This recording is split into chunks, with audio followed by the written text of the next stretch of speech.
Para hoje, irmãos, ainda em Salmo 6, vamos ler o Salmo 6 novamente? Você põe aí, Hélio, o Salmo 6.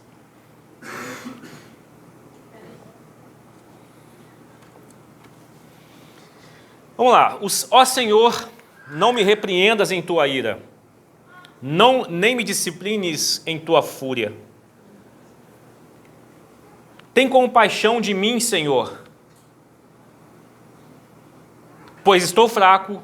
Cura-me, Senhor, pois os meus ossos agonizam. O meu coração está muito angustiado. Senhor, quando virás me restaurar? Volta-te, Senhor, e livra-me, salva-me por causa do teu amor. Pois os mortos não se lembram de ti. Quem te louvará da sepultura? Eu estou exausto de tanto gemer. À noite eu inundo a cama de tanto chorar, e de lágrimas a encharco. A tristeza me embaça a vista, meus olhos estão cansados por causa de todos os meus inimigos. Afastem-se de mim todos vocês que praticam o mal, pois o Senhor ouviu meu pranto. O Senhor ouviu minha súplica, o Senhor responderá à minha oração.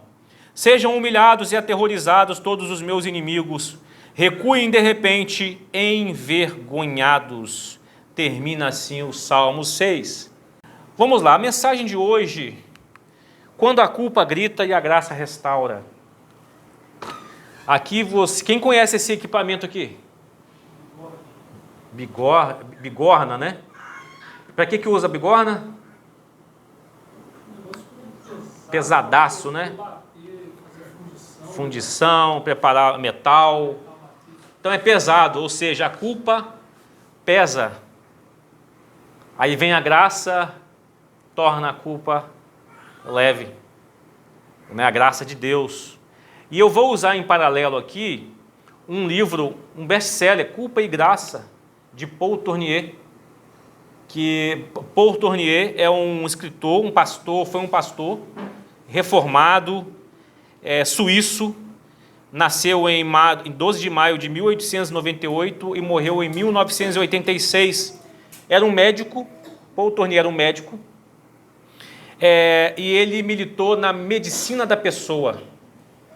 Ele não queria só medicar as pessoas com base no que ele via no físico, na constatação física, mas ele começou a difundir a integralidade no cuidado das pessoas. Então, ele considerou usar a medicina e com um aconselhamento junto com a medicina.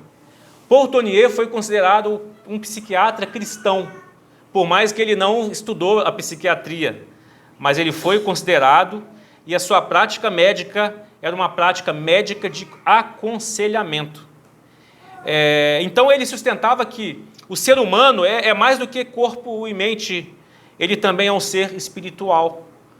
E aí ele fez que o ser humano, então, se ele é espiritual, ele é uma pessoa, o que torna ele ser uma pessoa é ser espiritual, e é impossível conhecer o ser humano desconsiderando a profundidade, a realidade mais profunda de um ser humano, que é a realidade, a natureza espiritual dessa pessoa. Na sua obra, ele diz assim, o ser humano não vive sem culpa. O ser humano não vive sem culpa. E isso é muito verdade, todo mundo sabe disso aqui. Por exemplo, até seu parente já te colocou culpa. Já encontrou algum tio, algum primo, que falou assim, você me abandonou mesmo, hein? Não vai mais lá em casa. Mas a distância da casa dele para a sua é a mesma.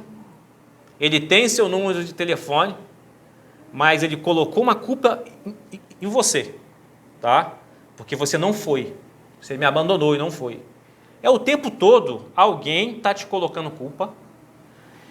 As nossas interações podem gerar culpa, porque a gente vai sentir que errou, falou, deixou de falar, deixou de agir, começa a vir sentimentos de culpa.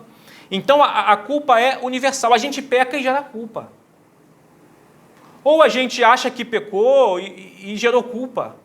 E nós temos pessoas aqui especialistas em tratar culpa aqui, né? Temos a Lê e a Lu aqui. Eu não quero entrar nas técnicas, mas existem algumas coisas muito interessantes. Então a culpa é universal e a culpa está escrita nas Escrituras desde as primeiras folhas.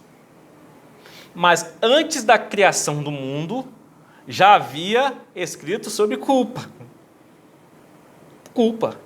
Então a culpa é universal, pouco a pouco, ela pode ser uma culpa reprimida, pode ser uma culpa reconhecida. A culpa reprimida, ele escreve, ela dá lugar à ira. A culpa reprimida dá lugar a revoltas. Culpa reprimida dá lugar a medos. Culpa reprimida dá lugar a angústias. E pode haver também insensibilidade da nossa consciência e uma impossibilidade da gente reconhecer as próprias faltas ou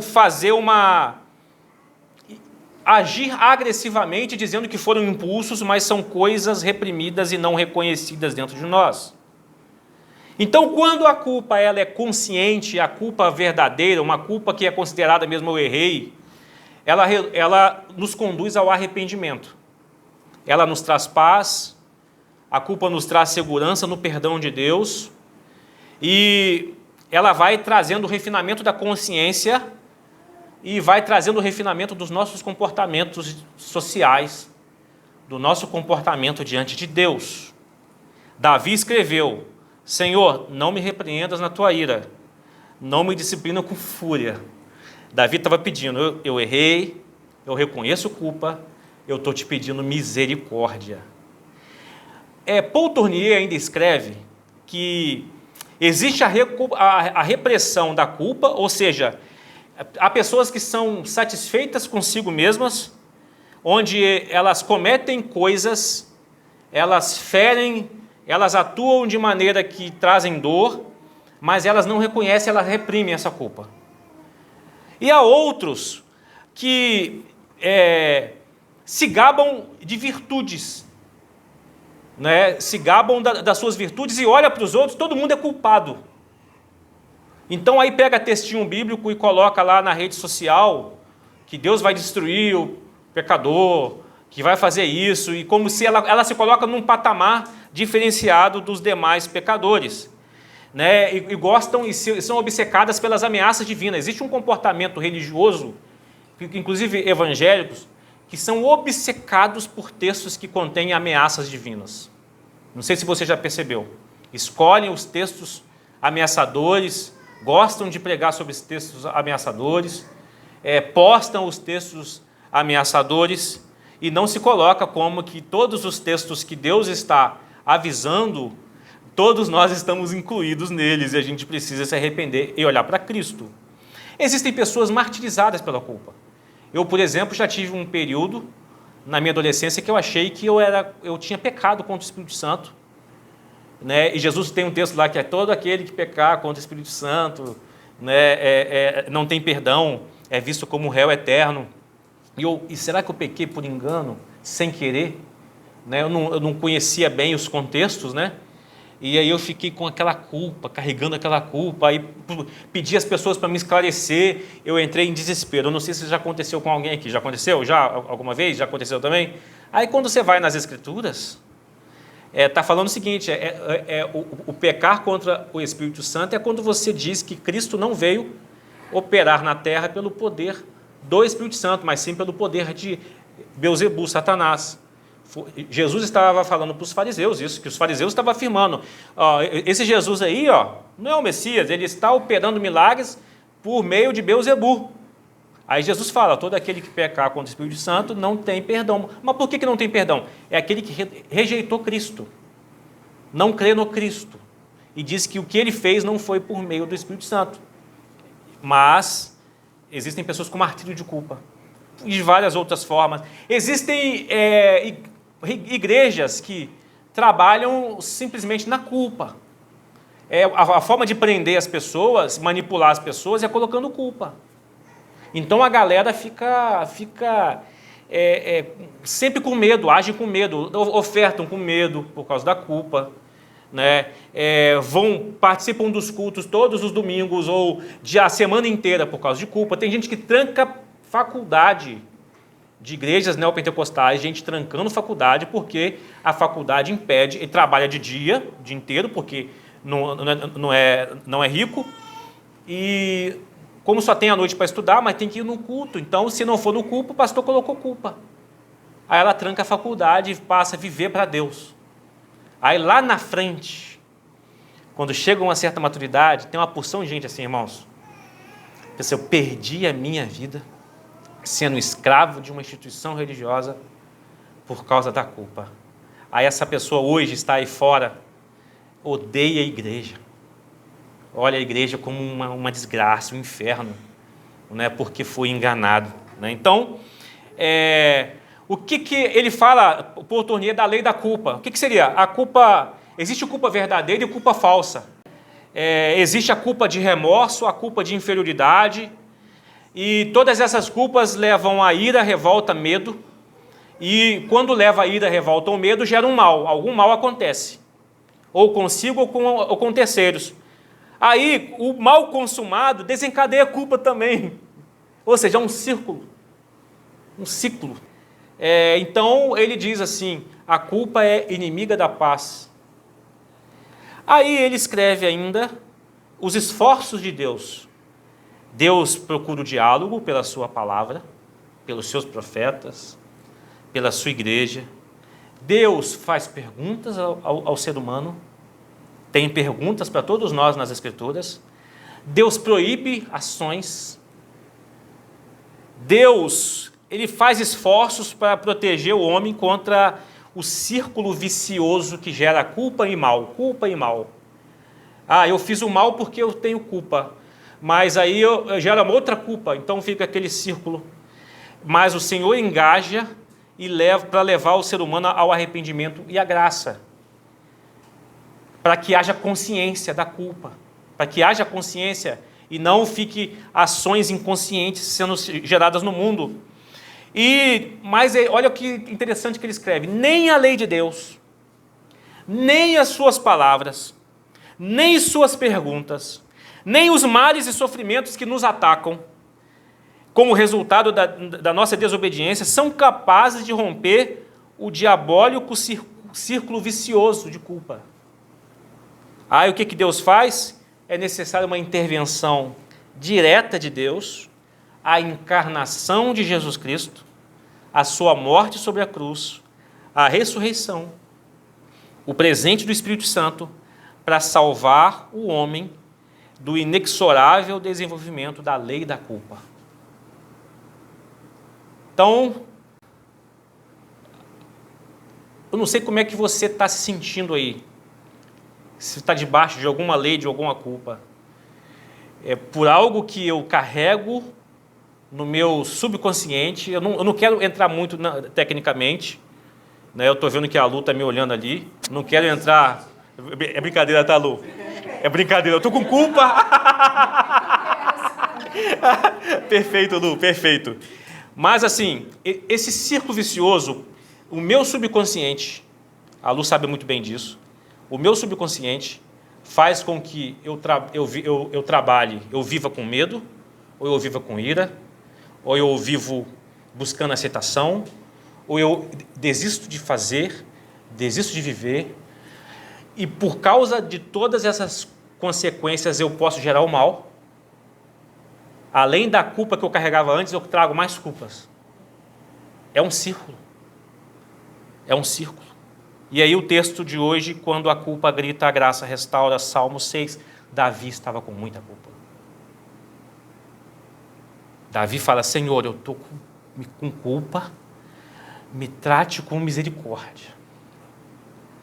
Há momentos na nossa vida que a gente não está apenas triste, a gente está quebrado. Há momentos que nós não estamos apenas cansados, a gente está desintegrados por dentro, como Davi, no Salmo 6.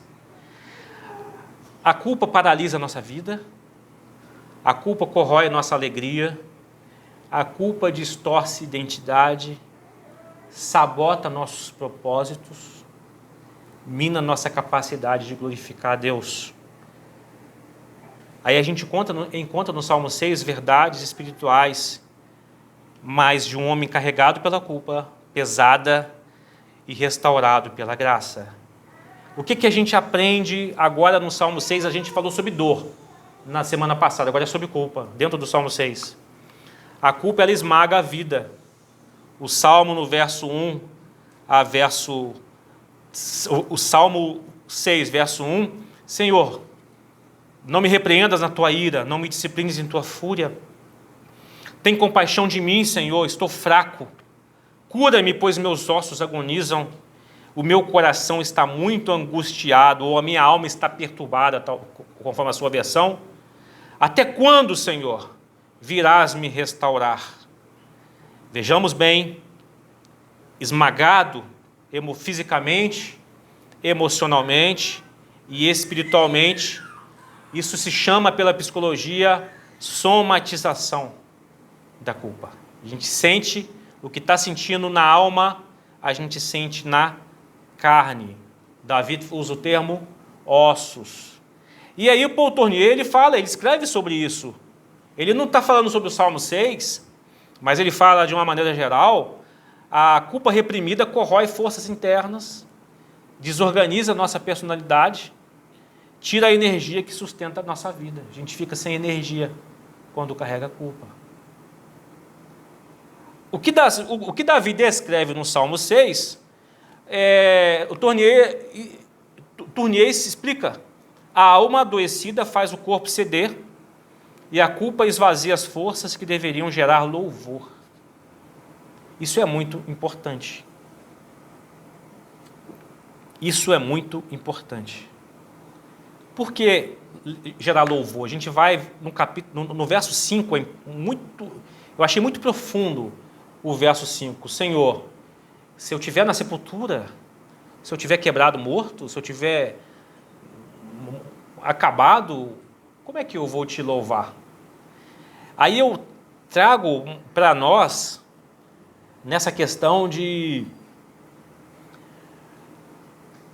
Para a gente prosseguir na fé, como igreja, como comunhão, com energia, com disposição em servir, é muito importante que a gente trate algumas coisas que está dentro da nossa cabeça, da nossa alma, dos nossos pensamentos. E eu falo e me uso como exemplo. Me uso como exemplo. Algumas experiências que eu já passei, onde me fizeram, inclusive, me sentir culpado. E me deu vontade de nunca mais viver em comunhão com ninguém. Viver na fé por causa de histórias que me tiraram energia. Aí quando a gente, uma ilustração muito interessante, o seu computador já ficou lento, né? E o problema da lentidão do seu computador está fraco para processar e para produzir, nunca vai ser o teclado ou o mouse do seu computador, é algo interno. E muitas vezes, há coisas internas na nossa cabeça, de experiências de passado, que carregam em nós sentimentos de cobrança, de culpa, que está lá escondido, que roda. A gente é a máquina, mas tem um sistema operacional lá que interfere, né? Consome energia, trava as nossas emoções e empobrece nossa vida espiritual. E aí pergunta para a gente vive cansado sem motivo? A gente se sente indigno de Deus? Indigno de ter uma oração ouvida? Por que será que... Eu já tive esses momentos de sentir que a minha oração eu não era digno de falar com Deus, de ser atendido por Deus. A gente se acusa mentalmente o tempo todo por alguma coisa. Pode ser culpa, consciente ou inconsciente, drenando a nossa alma. Pecados que a gente já cometeu, ou pecados que cometeram contra nós. Assim, já aconteceu isso com você? Comigo já. Alguém me ferir e eu ainda me pensar que eu era o culpado. Relacionamentos abusivos são assim. Fere uma pessoa e coloca a culpa sobre a pessoa. E as pessoas acreditam. Traumas que a gente viveu. Faltas ou necessidades que a gente sentiu e que nos marcaram, faz a gente ter alguns comportamentos travados, com o computador lento. E não, mas eu não tenho esses problemas. Olha, se a gente for... Por exemplo, eu tive uma infância com dificuldades. Hoje em dia, por causa das dificuldades que eu tive, eu sou exagerado nas coisas, que eu compro as coisas. A Elisângela já fala isso comigo. Tenho um amigo que ele passou muita dificuldade também. E se ele estiver num lugar onde há uma certa escassez, ele vai embora. Porque aquilo gera nele um mal-estar. Porque desperta ali um sentimento ali lá do cenário que ele viveu passado.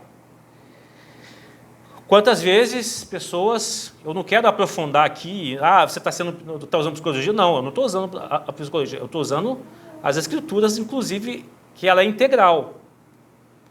A gente toma as ações que a gente acha que são conscientes, mas são direcionadas, influenciadas pelo nosso subconsciente. Às vezes, no primeiro desafio, diante de um gigante,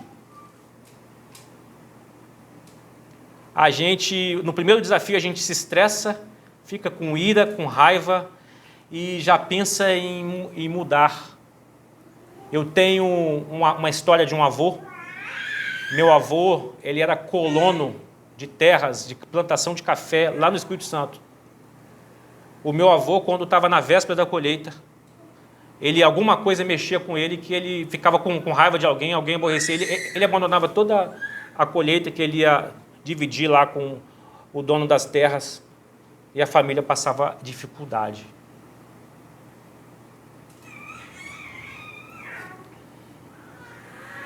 A gente precisa chegar à origem.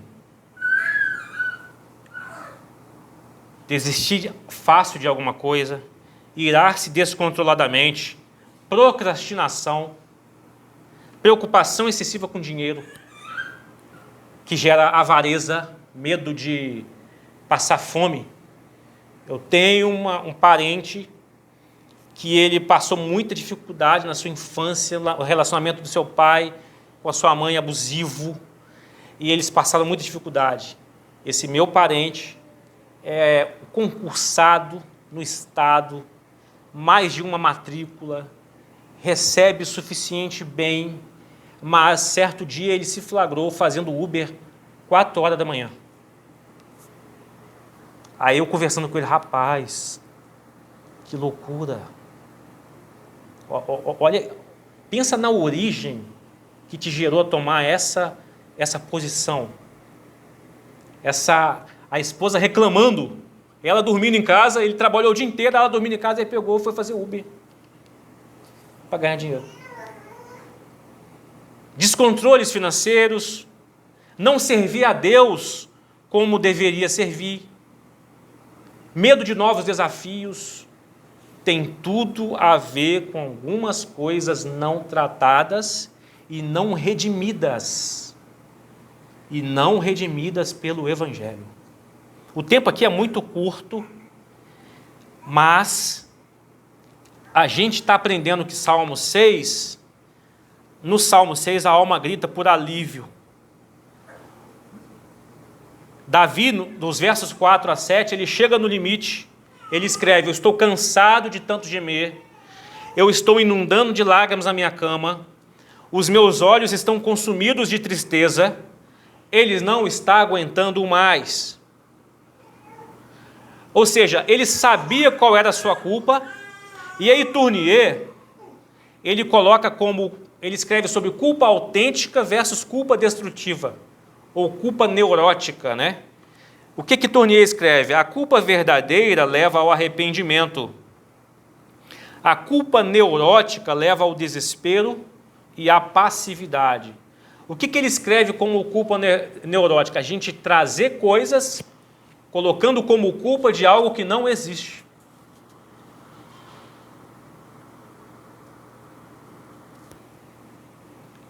Davi levou a sua culpa que existia. Mas quantas vezes a gente coloca a culpa de algo que não existe? Eu não vou mais servir, eu não vou mais ser um membro de uma igreja, porque vai acontecer de novo. Vai acontecer de novo. Eu vou ter as mesmas experiências novamente. Eu não vou entrar no relacionamento porque vai acontecer o que já aconteceu com outras pessoas. Ou eu não vou me abrir para uma experiência nova porque não vai dar certo. Se chama de culpa neurótica. Mas a verdadeira culpa, que reconhecida, discernida espiritualmente, leva ao arrependimento. Qual tipo de culpa você já passou ou possa estar? O inconsciente, quando ele não aguenta mais, ele explode em crises, choro compulsivos, distúrbios de sono, irritabilidade, sensação de abandono. Davi expressa isso exatamente, mas aqui surge uma virada no Salmo 6. Ele leva a sua dor a Deus sem filtros, ele não relativiza a sua culpa, a sua dor. Davi não racionaliza, mas eu pequei por causa disso, disso, disso e disso. Ah, mas eu errei, eu fiz algo mal por causa disso, disso, disso, disso. Coloca culpa em outros. O Davi não mascara. Davi é considerado um homem segundo o coração de Deus porque ele não esconde de Deus. O Salmo 51, então, é sensacional. Contra ti, Senhor, pequei. Não retires de mim o teu espírito. Ele clama. Você já orou chorando? Você já disse a Deus assim, eu não sei o que fazer comigo mesmo? Já entregou a Deus aquilo que você nem consegue nomear? Esse é o caminho do Salmo. Ananias, não se preocupa, tá, Ananias? Não se preocupa, fica tranquila, à vontade, tá? Ela tá culpada. Hã? Ela tá culpada. Ah, tá com culpa. Ananias, não carrega sentimento de culpa. O Guilherme é um bebezão aí que tem todo o direito de estar com raiva porque ele estava muito bem acomodado na barriga e tiraram ele. Entendeu? Oi? Pode ser que ele esteja participando também. Ele está com a cara boa lá. Olha lá. O semblante é de participação mesmo. Parou para ouvir a gente. A terceira coisa que a gente aprende: a graça restaura a vida. Ela não só perdoa, mas devolve a capacidade da gente viver e glorificar a Deus. O final do Salmo é surpreendente. Deus ouviu a minha oração. Ou, na sua versão, Deus recebeu. O Senhor acolhe, o Senhor aceita. Aí a alma de Davi parece que, se a gente estivesse tocando essa salmo, ele começaria com uma nota menor. Nota menor é uma nota de tristeza, de lamento. Quando passa para o Senhor, ouviu, o Senhor recebeu, a gente passaria para uma nota maior. Uma mudança de tom, uma mudança de altura da nota. E aí Tournier escreve algo muito interessante. Somente a graça devolve o homem a sua força de viver, sua criatividade, sua liberdade, sua capacidade de amar e de servir. Isso é sensacional. Tournier não está inventando nada. Isso já está nas Escrituras. Nas Escrituras. E aí a gente chega num ponto-chave. Olha só, força para viver, criatividade. Quantas vezes a gente deixa de ser criativo por sentimentos de culpa, por mágoas, por repressões emocionais, por não resolver coisas, não redimir emoções. A gente não se sente livre, a gente não tem capacidade de amar devido aos medos fabricados pela culpa e de servir. Aí tem o verso 5 que eu acho sensacional. Os mortos não se lembram de ti, ó Deus. Quem te louvará na sepultura? Davi está dizendo o seguinte: se a minha vida for consumida, eu não vou poder glorificar a Deus. Do jeito que eu estou mal, eu não consigo ser criativo, eu não consigo governar, eu não consigo viver, eu não consigo cuidar de pessoas, eu não consigo liderar, eu não consigo trabalhar. Eu não consigo. Quando a culpa domina, tem gente que carrega a culpa e a outra pessoa já até morreu, mas ainda a pessoa se sente culpada por algumas coisas. Quando a culpa domina, a vida espiritual morre, o louvor morre. É isso que esse texto está dizendo. A utilidade morre, a vitalidade morre, o propósito morre. O propósito morre. Olha o medo de Davi da culpa destruir sua vida. Olha o medo de Davi. E aí ele pede para a graça restaurar, curar aquilo que ameaçava a sua vida, as suas interações com a vida. Eu trouxe uma ilustração, uma lâmpada suja e uma lâmpada limpa, para você não esquecer. A culpa é aquela camada que impede o brilho. Salmo 6 está deixando bem claro isso, o verso 5, inclusive. A culpa é aquela camada que impede uma lâmpada de brilhar. O perdão de Deus, a confissão, a conscientização da culpa e a confissão a Deus. O perdão de Deus é o pano que limpa. A graça de Deus é a mão que restaura e nos traz luz para vivermos para a glória de Deus. Por que eu quis repetir Salmo 6? Acredito que 90% da nossa igreja é formada por pessoas cansadas por alguma vivência na fé, com alguma vivência de comunhão. Cansadas e pode estar lá no subconsciente, escondidinho. Emoções não retratadas, não redimidas, que faz nos olhar para o reino de Deus com medo, não se sentindo capaz, com procrastinação, medo de novos desafios, novas responsabilidades. Mas há também situações pessoais vividas por cada um na sua história que desencadeiam, que se não forem redimidas,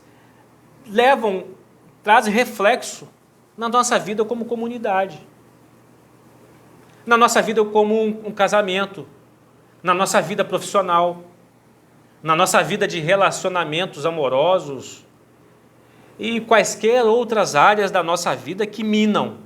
Porque se o nosso casamento não estiver bem, se a nossa vida profissional não estiver bem, se as nossas emoções não estiverem redimidas, refletem até mesmo na forma que a gente serve a Deus.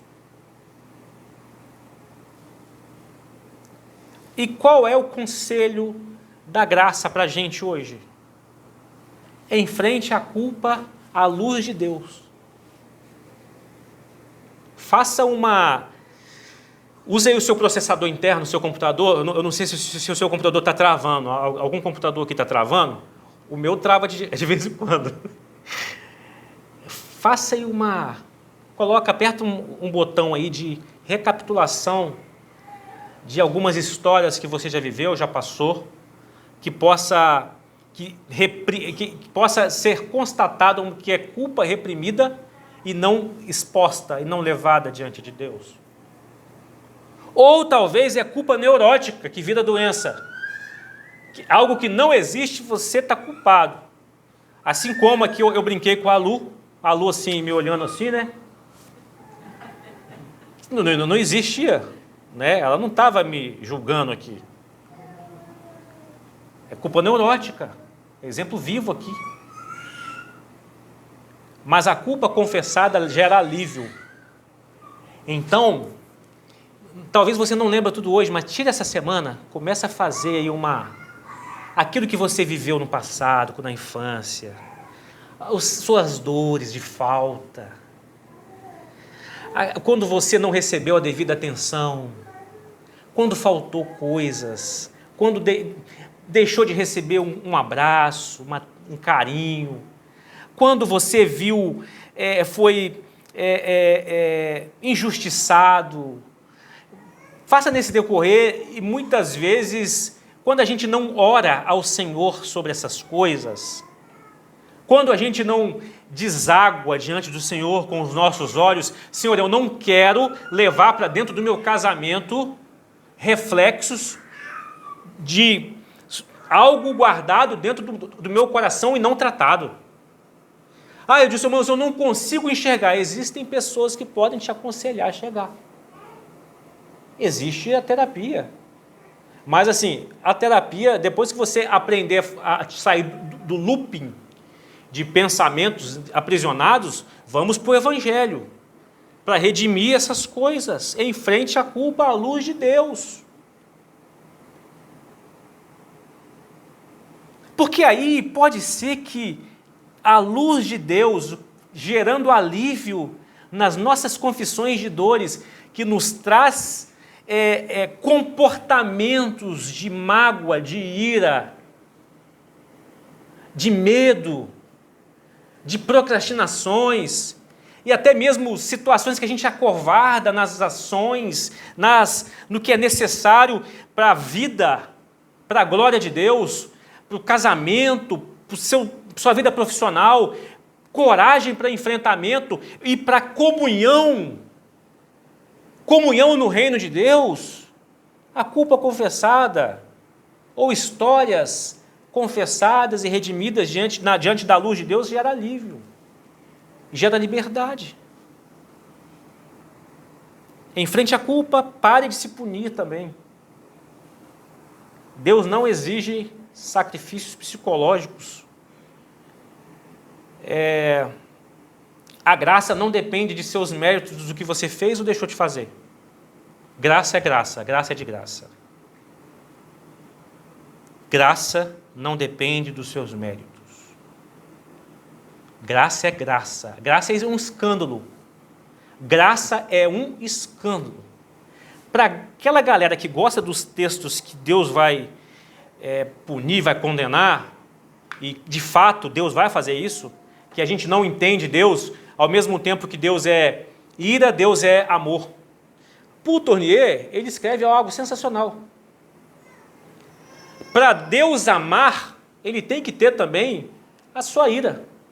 Se Deus não irasse, ele não amaria. Percebeu que aí a gente não sabe colocar e entender que Deus não é uma dualidade somente, ele é um Deus completo.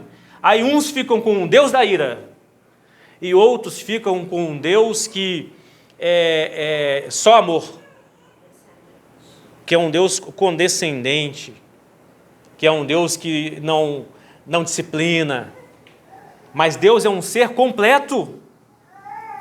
Aceite que Deus cura as áreas que você nem entende. A graça vai mais fundo do que o seu consciente alcança. Você precisa descansar em Deus.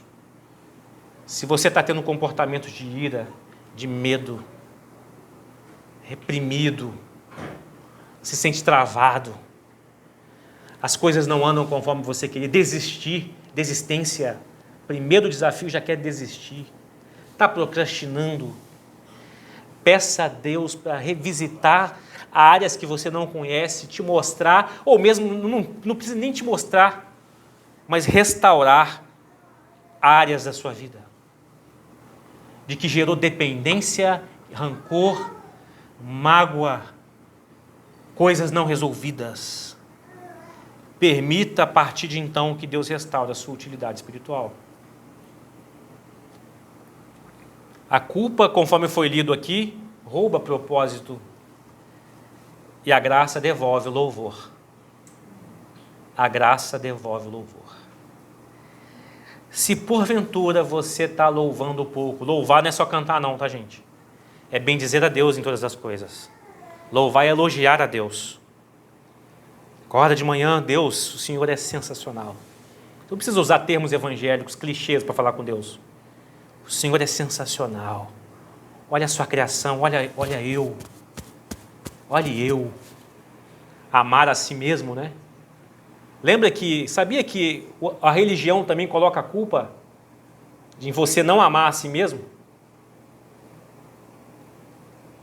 Quem aqui já viu alguma pregação de você aprender a amar a si mesmo? Alguém já viu? Para a gente amar o próximo como a si mesmo, ou seja, se eu não me amo, qual é a qualidade de amor ao próximo que eu entrego? Amar a si mesmo. Mas pode ser que se a gente não se ama porque tem alguma coisa errada conosco. E aí a gente aprende olhando aqueles fardos que a gente carrega, que nos geram culpas. Culpas em cima de culpas. Está todo mundo te culpando. Seu primo, sua prima, seu pai, sua mãe, seu filho. Está o pastor te culpando.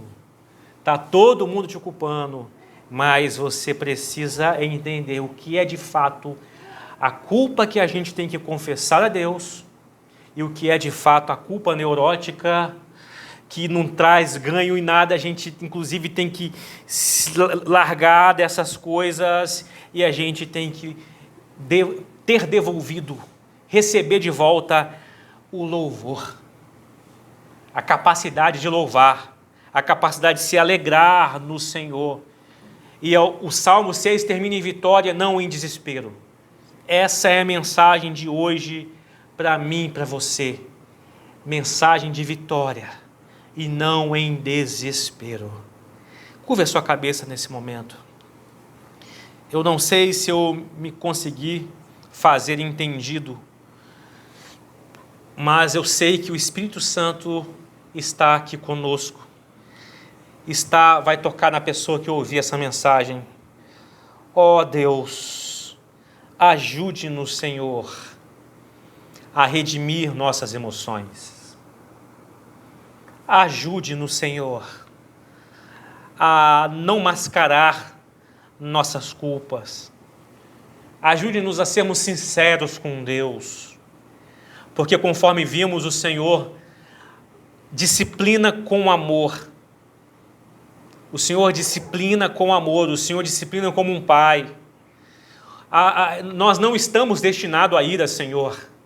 Ajude, Senhor, aqueles que ainda não confessaram Jesus como Senhor e se entregaram de uma maneira completa a Ti, vivendo numa comunhão, ó Deus, de serviço, de amizade, como igreja, Senhor, a confessar a culpa de não servir, de não reconhecer o senhorio de Cristo.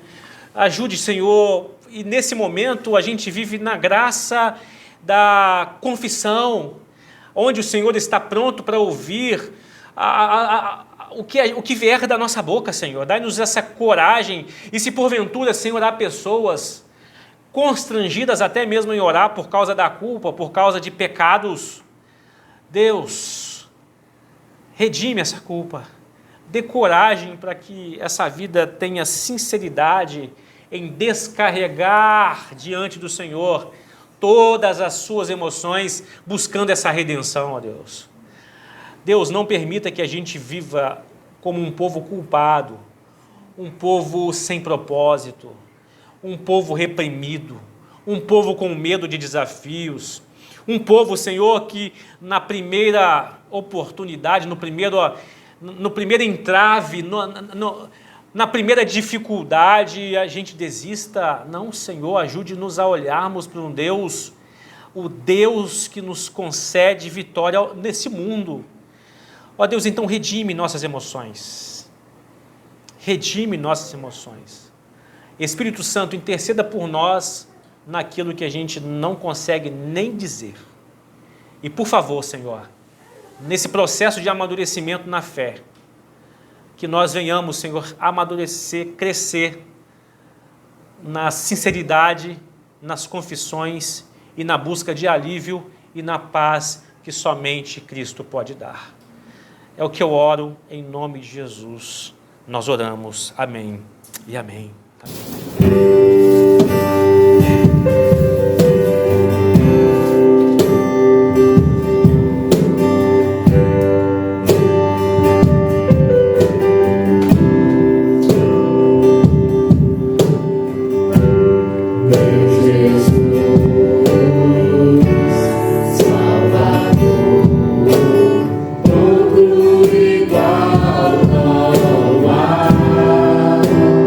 Todos os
culpa.